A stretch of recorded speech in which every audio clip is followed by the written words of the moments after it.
man dama doon wàcc ay côté 3 heures yooyu noonu laa doon wàcc bi may wàcc ma génnee kër gi may liggéeyee boobu moom maa ngi jillanteeg waa ji mais waxuma dara ñu jillante ba dugg daal ci mbedd yi si la ma nuyoo mu fay ko mun ma soxna si bi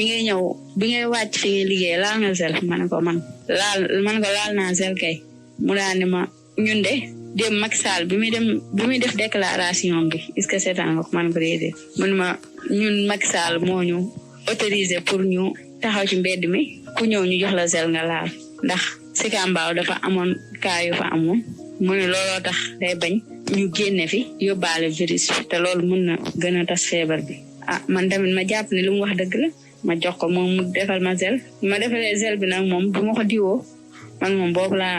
gëj a xam lu ma wax rek ma def mu ne ma ndax dangaa takk téere ma ne ko waaw mu ne ma dindi ko mu ne ma dangaa yor xaalis ma ne ko waaw mu ne ma ñaata ma ne ko 30 000 mu ne ma jox ma ko ma jox ko 30 000 léegi après nag man moom foofu laa mujjee xam fu ma nekk si laa àndeek moom di dox fi ma jaar la yëpp sax xaw ma di dox di dem te bi may ñëw fi presque 20 heures jot na am na fu ma yóbbu ndax bu mu jëlee xaalis bi noonu ba pare rek man moom fa laa xamatu fu ma nekk xamatuma guddi ci laa ko toppee nag moom mais ba léegi nii mënuma laa wax fii la ma yóbbu wala ci suba ba tey nag moom mënuma dara sama yaram bi yëpp ay metti mais nag demaguma hôpital xam naa dinaa dem